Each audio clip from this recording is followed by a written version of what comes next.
Panty and Stocking have been around for more than a decade now. And in 2025, July 9th, a second season has been dropped. Now I know that I'm late off the trend, but I had trouble getting some access to Amazon, but now everything is alright and I finished watching it. And here is my personal opinion about it. In this video of mine, I am going to drawing the two new boys of the series. And spoiler alert, it was amazing. But without further ado, let's start the video, but after the intro.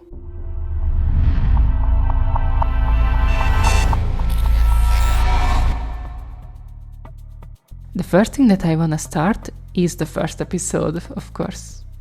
I really like how they handled season 1's cliffhanger and that it suits the plot and the world building. But I am super glad that Stocking is not actually a demon, just thought she was.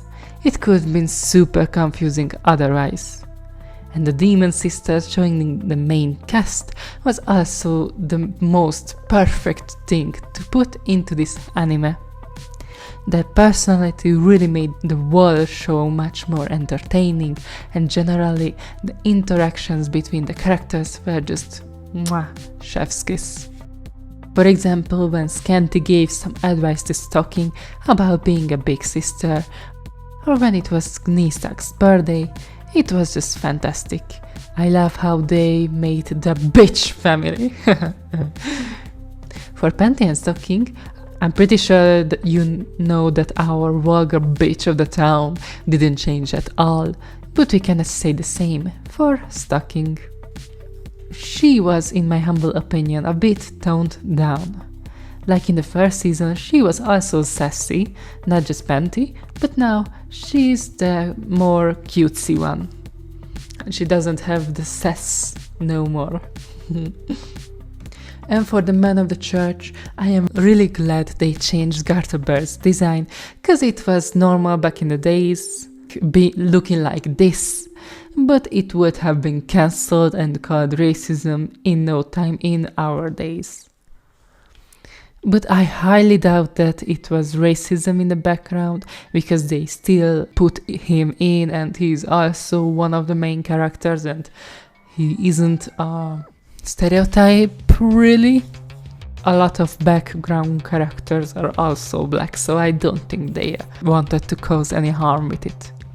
For his personality, he did get some change, mainly in the gay teen lover trait of his. I kinda wish we could still see him being extra fruity and horny, but don't make him target children, shall we? Now, it is time for Gunsmith Bitch to shine. Her design is immaculate. I love how detailed she is, and oh my god, she is super pretty.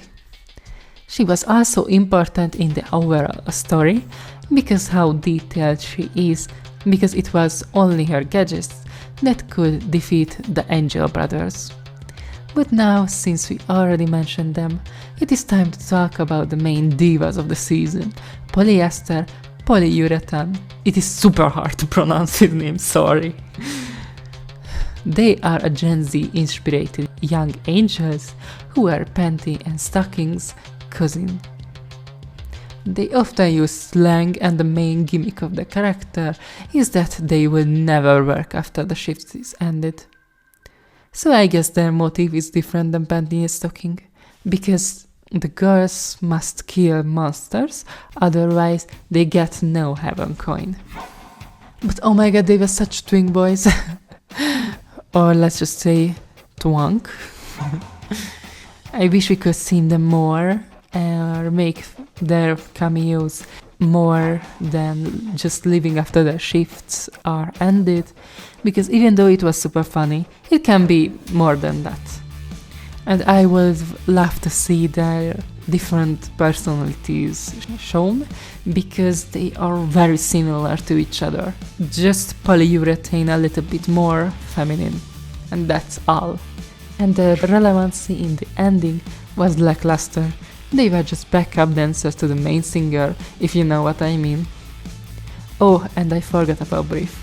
I mean, it's definitely not shocking. His entire character arc is forgettable in season 2. In the 2010s version, he had a reason to be in the show. He created some good moments in the series and had personality other than liking Panty. But in this season, his entire personality is being a creep and liking Panty. So overall, he was slightly annoying me. It was definitely a nice touch up to the characters that everyone who has a long hair has an ombre effect in it. Panty has pink tones, stockings purple, Scanty has a darker green one, knee socks have this pretty dark bluish purple. Gunsmith Bitch's hair ends in turquoise, and Raimi has both of his kids' hair color in an ombre effect. It makes them visually much more appealing. I wanna also mention the songs that the studio created, because all of them are a banger. I wouldn't be surprised if anyone would listen to it every day on Spotify, because it's seriously amazing. It really greatly catches the feeling of the series, super slut hot strip bar type music. And for the ending, honestly, it was pretty shocking. I know that the studio makes a lot of dramatic endings for their show, but it really wants us to get to know more about the story. It was the same with the season 2, Stocking mentioning that she is a demon and cutting Panty into a lot of pieces.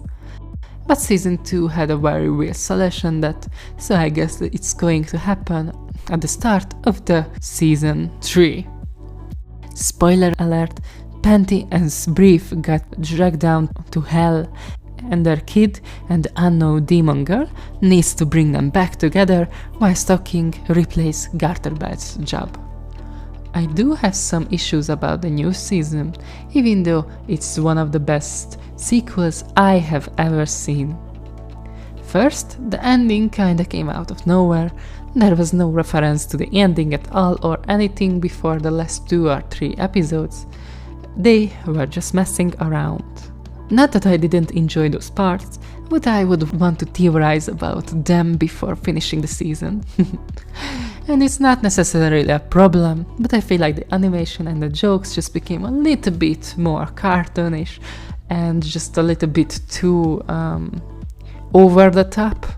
This is totally a preference thingy, so please don't come for me in the comments.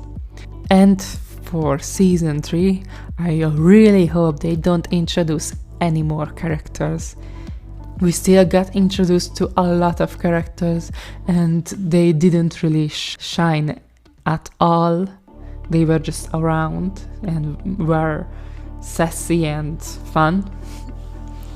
But I really want to see more of them and the old cast as well. Having too many characters could kill the franchise, because we want to see the old ones too, and there is still way more things they could develop with their characters. But the animations, mainly the car fighting and transformation scenes, were just pure brilliance. I really enjoyed how the camera angles were handled, and it just made the wall fighting scene more dramatic. And I didn't know that an animation could make me feel like this, but when knee socks were spinning around the pole, whew, it's getting hot here, isn't it? And I feel like how in episode 10 and 11 we get to see some random references to movies and plots that have nothing to do with the story. It just has the same cast, who are also a little bit different than what they are supposed to. I guess it's just not my style, but oh well, you can make everyone happy. It's more important that in the studio people have more fun with their creations. In my opinion, they act out of character in those ones, and I was both confused and bored with the stories. And finally, the boys are done. It was nice to draw some cute twangs once in a while. But what do you guys think of the new season? I'm pretty glad I got to see this, because after a long hard work, it is so nice to just lay back and watch this brain rot a little. If you enjoy this video, then I would highly suggest you to subscribe to my channel. It greatly helps out a ton, and my goal is to reach 500 subscribers in this year, so please make my dreams come true. I was Couldn't Mind, and I'll see you all in the next video of mine. But until then, have an amazing day, and goodbye!